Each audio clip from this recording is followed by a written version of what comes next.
The African American Legend series highlights the accomplishments of blacks in areas as varied as politics, sports, aviation, business, literature, housing, and community development.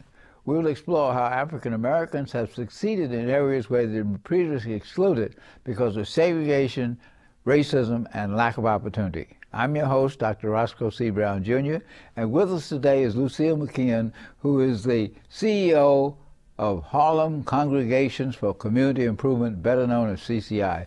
Hi, Lucille. Glad to have you with us. How are you? Well, I am fine. And now tell me how H.C.C.I was founded, what does it stand for, and what do you do as a CEO? H.C.C.I is Harlem Congregations for Community Improvement. We started as Harlem Churches for Community Improvement, but as the organization grew and our mosque in Harlem and a synagogue joined, we changed the name to Harlem Congregations to be more inclusive and reflective of all of our houses of worship. As you know, Canon Frederick Boyd Williams was one of the founding members and was chair for many years. He passed a year or two ago, and we're working towards honoring his memory. The organization started by coming together of 16 ministers in Harlem when Harlem was really a blighted and devastated community. Unless you were there, it seems hard to believe after the big boom in housing and economic development that we've seen in recent years. The ministers came together and looked at a 40 square block area in northern Harlem from 140th Street to 155th and slated that for redevelopment. There was such blight in that area that there was enough vacant land and vacant buildings to create more than 2,000 units of housing. Over the last 22 years, H.C.C.I has been involved and working in that area to improve the community. You can see a tremendous change, and that foundation is what led to this now overnight turnaround of Harlem. Now, you say from 140th to 155th, from which avenue to which avenue? That was from 7th Avenue over to the park, whether it was Jackie Robinson Park or St. Nicholas Park a little lower down. And that focus was one of the blighted areas that wasn't seeing redevelopment. Of course, H.C.C.I does serve the entire Harlem community and even has a property in East Harlem and one in West Harlem. Now, back in the 80s, devastation was taking place in terms of the housing stock. Many buildings were being torched by arsonists. That's right. They were abandoned by the landlords. And if you drove up 8th Avenue, Frederick Douglass Boulevard, you would see empty building after empty building after 8th Avenue. And the same thing is true on part of Adam Clayton Boulevard going up in the 40s and the 50s, 140s, 150s. Why did these ministers come together to do this? Was it pressure from their congregation? Was it their emotional attachment? Or was it that they saw a good business opportunity to revive the community? Or all three? I think it was some of all three, but primarily a commitment to the community and a concern that people were living in such poor housing conditions. Of course, it was impacting their congregations because at the high crime rates and looking at the devastation around, members who had moved out of the community who returned to church on Sunday were nervous about even parking their cars. And so it was an impact overall. And of course, some of the ministers were experienced in housing development.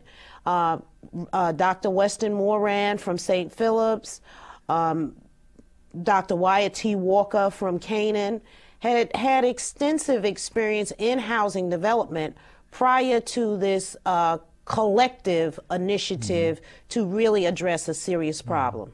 Well, did the political leaders support you, or how did they support you? In the early days of H.C.C.I, I was actually working in city government at Housing Preservation and Development. And it was a contentious time between the city and the ministers. quite frankly, city government didn't think the ministers had the ability to develop housing as a group. However, it's 22 years later. H.C.C.I has developed more than 2,000 units of housing. We're very committed to affordable housing and housing for some of our special needs like seniors. Right now we're developing a building that is simply fabulous. A green building. It is the first apartment building named after our former mayor, David Dinkins. It's named David and Joyce Dinkins Gardens on 153rd Street. We're going to be having a huge ribbon cutting and celebration on March 31st. This building is an affordable green building built with low-income housing tax credits. You know, Congressman Rangel was responsible for championing tax credits throughout this country, and it's built a lot of the affordable housing in Harlem. That was what I was going to ask, because going back 20, 25 years ago, Housing Preservation had a small pot of money. I think it even started with Ed Koch to help abandoned buildings be taken over and being rebuilt. Now, some people said that sort of ignored Harlem. Not many people were investing in it. And all of a sudden, H.C.C.I comes on, and I guess they got some money from housing preservation from the city. Yes. But you also said they got low-income tax credit money. Right. Where did that money come from? The banks, from other churches, from private investors? Well, the low-income housing tax credit provides a tax credit or benefit to private investors that actually invest in low-income housing through a limited partnership. And that is the model that has really spurred affordable housing development across the country. And in the instance of H.C.C.I, the majority of our units have some funding from low-income housing tax credits. The projects allow a greater affordability. It is a syndication that is done by organizations like the Local Initiative Support Corporation, or LISC, or the Enterprise Foundation, that they actually do all of the significant paperwork required to form those limited partnerships and to protect the investors that invest in low-income housing. Many of those investors Harlem residents? No, it's primarily large corporate investors. So you would find General, Mills or Clorox or larger corporations investing. Now, in terms of selecting the sites, how do you go about selecting the sites for your development? In the past, it's primarily been city-owned property. Good. You know, 20 years ago, the city owned more than 60% of the land and buildings in the Harlem community. That's changed dramatically, and over the years, most of that city-owned property has been returned as viable housing or other economic development sites. Now, just for the listeners, how does the city end up owning 60%? Did they buy it, or how did they get it? Well, we have a process called in rem foreclosure, meaning that you take action against the thing itself. And so taxes are owed against the property, and historically the city would take those properties in rem through an in rem foreclosure action. Today, rather than taking those properties and owning them for years at a time, the city recognized 10 or 15 years ago that they are not the best of landlords, and so they began to transfer those properties directly to a third party. So now when those properties fall behind in taxes, they're actually sold to a third party that has the authority to collect the taxes due or to assist in the transfer of that property to a more responsible owner. Now, the reason why the buildings became in rem with taxes is the landlord didn't pay the taxes. That's right. Now, that suggests that the landlord wasn't making enough money from the rents. Or does that suggest that the landlord took the rent money and didn't pay the taxes? Which is it? Well, some of the time it's both. With affordable housing, where you have smaller margins of profit. Sometimes you will have bad landlords who will simply milk a building, collect the rents, and not do the necessary maintenance to keep the building in good repair. In other instances, buildings aren't economically viable, and so a landlord might fall behind in water and sewer. Why wouldn't it be economically viable? Well, in the city of New York, it costs about $700 to manage a 2-bedroom unit, a minimum of about $700. So in some instances, people aren't collecting $700. In many instances, you have families who don't pay their rent.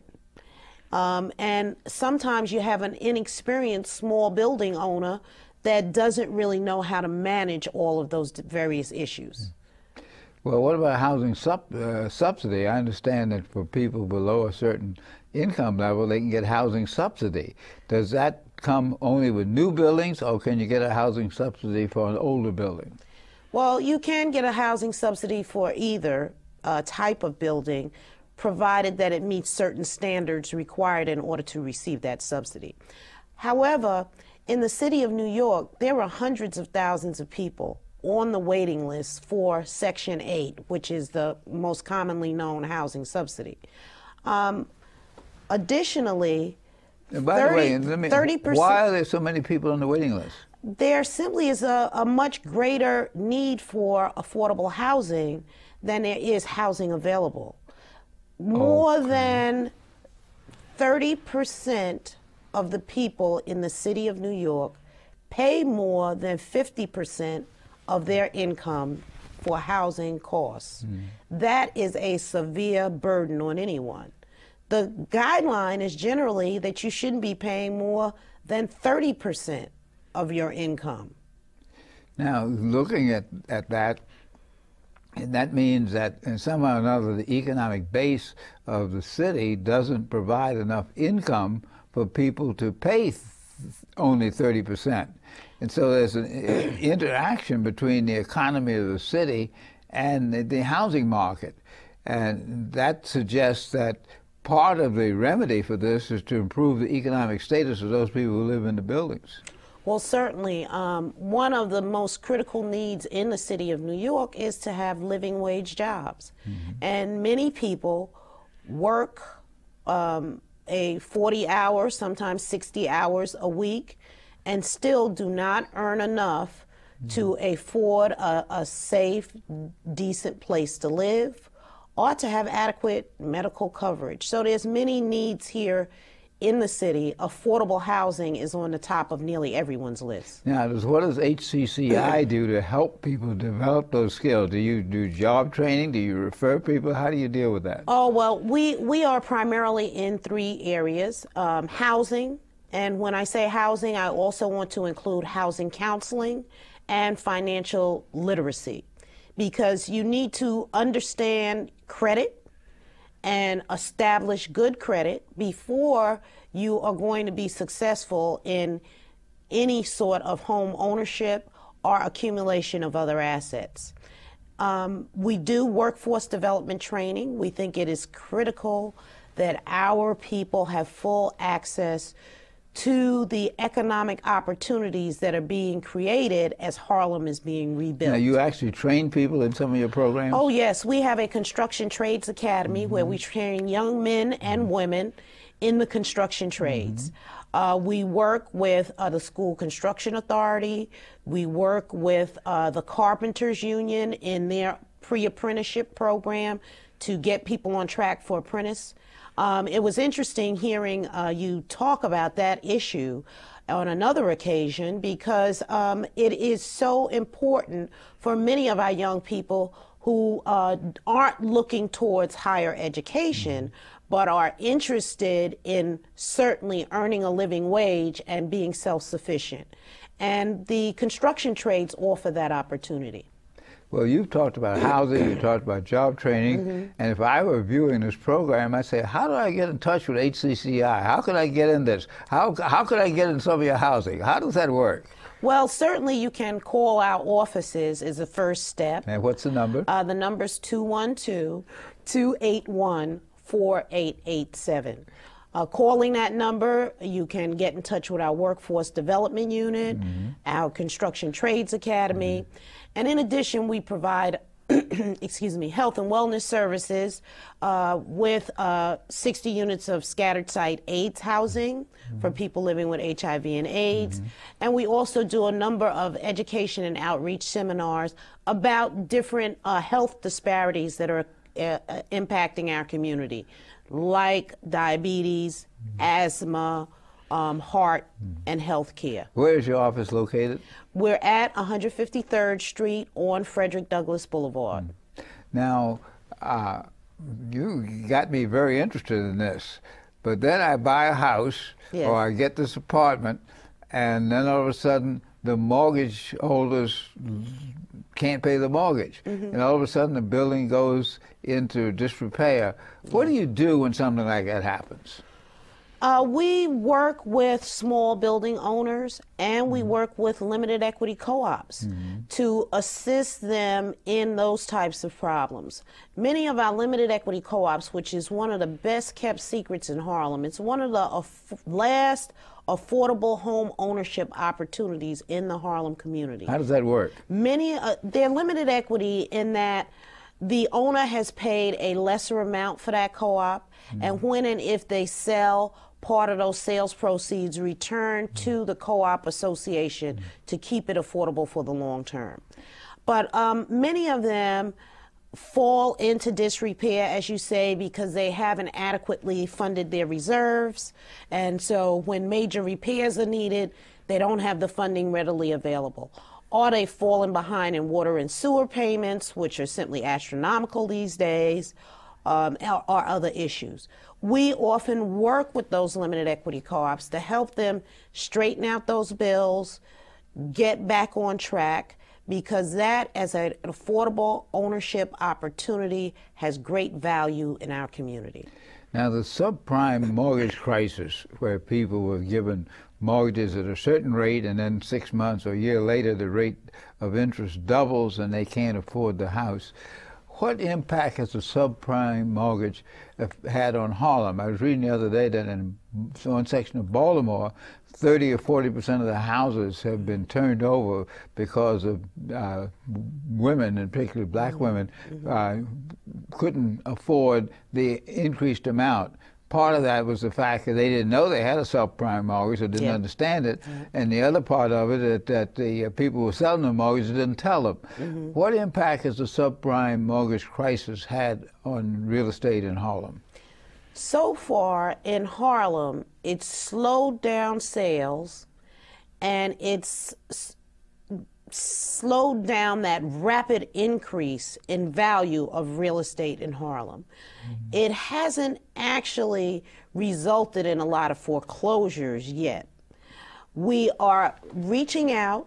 We have a special program to assist anyone who might get in trouble with their mortgage, but the important thing is to recognize the warning signs. If you're running up a lot of credit card debt and you're struggling to pay your credit cards on time, if you have a mortgage, that should be a warning sign that you're getting a little in over your head. The best thing to do is to reach out to someone that does counseling like H.C.C.I. or your bank where you have your mortgage, and sit down and talk with someone before you fall behind. The best time and when you have the strongest position to negotiate is when you recognize you have a problem, but before you get behind in your payments. Well, in terms of refinancing your house or your apartment, should you refinance or should you sell it? Well, refinancing is not always the best option. You have to really understand the terms of your refinance. That's what many people are caught in now, is that they refinance with terms that allowed them to pay interest only for the first couple of years, not to have a loan that was amortizing where they also had to pay principal. They might have had an introductory rate that was very low, and then after 2 years or 3 years, that rate adjusts to a much higher rate so that your payments increase by several $100s a month. And that's how people are running into problems from the subprime market. So it's important to understand those terms and know whether you can consistently meet those payments. And in order to be assured of that, you need to have some money in reserve. And that's a part of home ownership. Now, H.C.C.I does some counseling on predatory lending and so on. Now, if I have a problem and I come to you and I say, look, I can't pay my mortgage, I got a lot of credit card debt, what would you tell me? Well, the first thing I would tell you is you have to work to solve your own problem. Don't go and think that somebody else is going to solve the problem for you. You first get your credit report. You go over each item on your credit report where you are late. You begin to contact your creditors and let them know what type of agreement you can meet. You need to stop using those credit cards. That's the number and one. Cut them up. That's the number one. And then realize that you can negotiate lower interest rates. You can negotiate longer payout terms, but stop using the cards. As a society, we really have a problem with instant gratification. We see things and we're told that we want them, and before you know it, we're paying for them with a credit card at 27 or 30% interest rates. Now, when you tell me this, I say, well, look, I can't cut up my credit card because I need my credit card to pay my automobile loan, and it just multiplies. That's right. So from an educational point of view, what does H.C.C.I do other than the counseling to educate people about credit? Because you made a very, very good point about the dependency on credit. We really explain to people step by step a lot of information. It starts with goal setting, and it starts with understanding that if you're not ready to purchase a home today, or to make an investment in a small business, or maybe you have a goal of higher education and you don't have the money to start right away, you can start saving. We have special accounts called individual development accounts, where your initial savings of up to $1,500 is sometimes matched 2 to 1. By whom? Various banks, other philanthropic institutions, some of the larger creditors created pools of funds for individual development accounts. And it's a great opportunity to begin to save towards a goal.